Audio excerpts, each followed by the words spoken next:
Hello everyone, welcome to Mentos Gyan channel. आज हम philosophy का चैप्टर स्टार्ट करते हैं, पार्ट 15। ठीक है, तो इसमें हम देखेंगे भ्रष्टाचार का अर्थ, प्रकार, कारण, प्रभाव, उपाय। ये एक पूरी तरह से एक निबंध है। पीडीएफ को आप अच्छे से पढ़ेंगे तो आपको क्लियर हो जाएगा। तो मैं आपको एक बेसिक इंट्रोडक्शन दे देता हूँ, क्योंकि ये हमारे फिलॉसफी पार्ट का हिस्सा है और भ्रष्टाचार से आजकल हर कोई परिचित है। और आंसर अपने को कैसे लिखना है मेंस में, ये आपको पीडीएफ पढ़ेंगे तो पूरा क्लियर हो जाएगा, है ना। तो चलिए स्टार्ट करते हैं। भ्रष्टाचार, भ्रष्टाचार का अर्थ क्या होता है? भ्रष्ट आचरण, भ्रष्ट आचरण, भ्रष्ट प्लस आचार से मिलकर बना हुआ है, तो इसको बोलते हैं भ्रष्टाचार। यानी बिगड़ा हुआ आचरण, बुरा या बिगड़ा हुआ, तथा आचार का मतलब होता है आचरण। तो बिगड़ा हुआ आचरण को ही क्या बोला जाता है? भ्रष्टाचार बोला जाता है। वह आचरण जो किसी भी प्रकार से अनैतिक व अनुचित हो, उन्हें हम बोलते हैं भ्रष्टाचार। ठीक है, जब कोई व्यक्ति क्या होता है, न्याय व्यवस्था या मान्य नियमों के विरुद्ध जाकर अपने स्वार्थ की पूर्ति के लिए गलत आचरण करने लगता है, तो वह व्यक्ति क्या कहलाता है? भ्रष्टाचारी कहलाता है। ठीक है, तो भ्रष्टाचार की परिभाषा भारतीय दंड संहिता की धारा 161 में, ठीक है, दी गई है। भ्रष्टाचार निवारण अधिनियम 1947 के अंतर्गत ऐसी गतिविधियों की सूची दी गई है जिन्हें हम बोलेंगे कि ये भ्रष्टाचार कहलाएगा। ठीक है, तो भ्रष्टाचार में घूस यानी कि रिश्वत, चुनाव में धांधली, ब्लैकमेल करना, टैक्स चोरी करना, परीक्षा में गलत मूल्यांकन करना, पक्षपातपूर्ण न्याय करना ही क्या कहलाता है? हमारा भ्रष्टाचार कहलाता है। ठीक है, उसके बाद देखते हैं प्रकार, कि भ्रष्टाचार कितने प्रकार का होता है।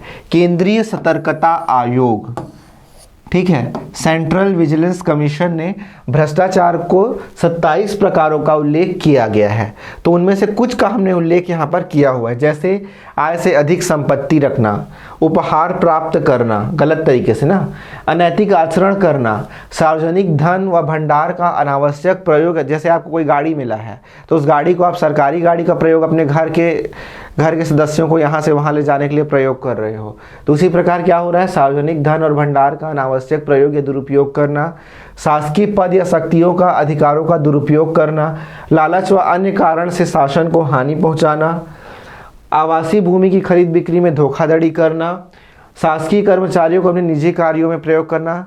जैसे मान के चलो आपके अंदर कोई पीए दिया गया, आप उसको आप घर का काम करवा रहे हो, या कोई आपके अंदर कोई आदमी दिया है, उससे आप कुछ भी काम करवा रहे हो, अपना सामान, घरेलू सामान लेने भेज रहे हो, तो इस प्रकार आयात निर्यात लाइसेंस देने पे अनियमितता बरसाना, भर्ती, नियुक्ति, स्थानांतरण, पदोन्नति के संबंध में गैर कानूनी रूप से धन लेना।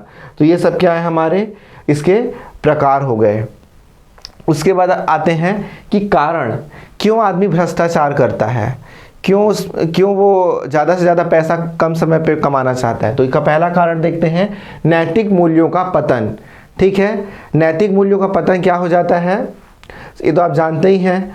जैसे उदाहरण पे नैतिक मूल्य, आचरण का प्रतिनिधित्व सदैव नैतिकता करती है। किसी का नैतिक उत्थान का पतन उसके आचरण पर भी प्रभाव डालता है। आधुनिक शिक्षा पद्धति और सामाजिक परिवेश में बच्चों के नैतिक उत्थान के प्रति लापरवाही बच्चे को पूरी तरह से जीवन को प्रभावित करती है। जैसे उदाहरण है, बच्चा 10 रुपये और बाजार, ये मैंने शॉर्ट में लिखा है उदाहरण। जैसे मान के चलो आपने किसी बच्चे को मार्केट भेजा सामान लेने के लिए, अब वो सामान लेके आता है 100 रुपये आपने उसको दिए हैं, और वो सामान लेकर आता है 99 रुपये का, या फिर मान के चलो 90 रुपये का सामान उसने लेके आया और 10 रुपये को उसने अपने पास ही रख लिया, और आपको बिना बताया आप क्या करते हो? उसको इग्नोर मार देते हो। 10 ही रुपये तो है, 10 रुपये से क्या होने वाला है? तो ऐसे कंडीशन में क्या होगा? बच्चा धीरे धीरे आज 10 रुपये की छोटे अमाउंट को अपने पास रखता है, धीरे धीरे वो अमाउंट बढ़ते जाएगा, कभी 100, फिर 1000, फिर लाख, फिर करोड़। ऐसे स्थिति भी उत्पन्न हो सकती है। तो बच्चे का जो परिवेश होता है, सामाजिक परिवेश भी हमें क्या करती है? नैतिक मूल्यों का पतन कर रही है धीरे धीरे। तो ये होता है पहला कारण, क्या हो गया? नैतिकता का पतन। दूसरा है सुलभ मार्ग की तलाश। ठीक है, जब हम कोई भी व्यक्ति क्या करता है आजकल, बहुत ही कम समय पे क्या करना चाहता है? आसानी से अपने मंजिल तक पहुंचना चाहता है, और उससे क्या होता है? वो खुद तो भ्रष्ट होता है और दूसरों को भी क्या करता है? भ्रष्टा को बढ़ावा देता है। तीसरा पॉइंट है आर्थिक असमानता। कई बार परिवेश और परिस्थितियां भी भ्रष्टाचार के लिए जिम्मेदार होती है। आर्थिक असमानता मतलब क्या होगा? एक ही यदि आपको मान के चलो आप कई काम कर रहे हो, जितना काम आपको कर रहे हो उसके इतना ही आपको यदि पैसा नहीं मिल रहा है तो ये क्या हो जाएगी, उससे आर्थिक असमानता धीरे धीरे बढ़ने लगेगी। तो आर्थिक असमानता भी क्या है, भ्रष्टाचार का एक प्रमुख कारण है। दूसरा है महत्वाकांक्षा। जितनी ज़्यादा आपकी महत्वाकांक्षा रहेगी उतना ही क्या होगा, भ्रष्टाचार बढ़ते जाएगा। किसी ने मुझसे कमेंट बॉक्स में क्वेश्चन पूछा था कि सर आपकी ऊपरी कमाई कितनी है। तो ये ऊपरी कमाई का मतलब क्या होता है, ये तो एक आपके अंदर अपन महत्वाकांक्षा है कि नैतिक मूल्य का आपका पतन हो चुका है, तो आपकी महत्वाकांक्षा अपने उच्च स्तर पर होगी और वहाँ पर आप क्या कर सकते हो, इतना कमा सकते हो जिसकी कोई सीमा नहीं है। ठीक है, तो ये आपके ऊपर डिपेंड करता है कि आप कितना कमा सकते हो। तो हम आज के समाज में नैतिक मूल्य होना बहुत ज़रूरी है, इसीलिए फिलॉसफी आपको पढ़ाया जा रहा है कि आपका नैतिक मूल्य का पतन ना हो। ठीक है, तो चलिए आगे चलते हैं। महत्वाकांक्षा, जितनी तेजी से दुनिया में नए नए सुख सुविधा आ रहे हैं, मान के चलो आपका काम यदि 10,000 के मोबाइल में भी चल सकता है तो आप क्या करोगे, 50,000 का फ़ोन देखोगे। 50,000 से ऊपर आजकल तो आईफोन का ट्रेंड चला हुआ है ना। तो आप क्या करोगे, आईफोन खरीदने के लिए आपको 1 लाख रुपए कहाँ से मिलेगी, यदि आपकी सैलरी 30,000 है, 30,000 सैलरी है तो क्या करोगे, भ्रष्टाचार का रास्ता अपनाओगे। तो इसी को बोलते हैं महत्वाकांक्षा। ठीक है, उसके बाद आएगा प्रभावी कानूनों की कमी। हमारे समाज में क्या है, प्रभावी कानून की कमी के कारण भी क्या हो रहा है, भ्रष्टाचार बढ़ रहा है। अगला पॉइंट है दबाव। दबाव कैसे होता है, ऊपरी नेताओं का जो दबाव पड़ता है, मुख्यमंत्री का दबाव, कहीं किसी का तबादला करना है तो ऊपर से दबाव लेके लोग आते हैं कि इनका ट्रांसफ़र करना है, तो ये होती है दबाव की स्थिति। ठीक है, जैसे कुछ परिस्थितिवश ऐसी भी होती है जहां मनुष्य को दबाववश भ्रष्टाचार करना और सहन करना पड़ता है और आवाज़ उठाने के लिए अधिकारी सीमित और प्रक्रिया जटिल होती है।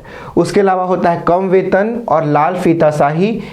लाल फीताशाही क्या होता है, जानते हैं आप लोग, लाल फीताशाही किसी भी फाइल को लाल रंग के कपड़े पे बांध करके उसको कॉर्नर में रख देना, उसके ऊपर डिसीजन या निर्णय ना लेना, इसे बोलते हैं लाल फीताशाही, लाल रंग के फीते से बांध देना।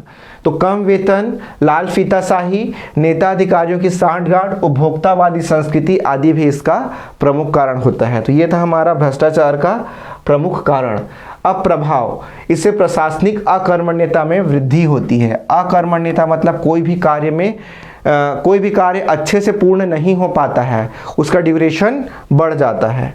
अगला पॉइंट है लाल फीताशाही। लाल फीताशाही मैंने आपको बताया है कि प्रशासनिक अधिकारी बिना रिश्वत लिए काम नहीं करते हैं और फाइलों पर फाइल इकट्ठा होती जाती है और लाल कपड़े में बंधी हुई सरकारी फाइलें भ्रष्टाचार के प्रभाव की स्थिति को बताती है।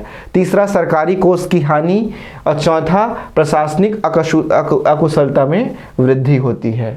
ठीक है, पांचवा, राष्ट्र हित को हानि होती है, सरकार व्यवस्था पर अविश्वास बढ़ता जाता है, सामाजिक असंतोष बढ़ता है, लोक कल्याण में कमी होती है।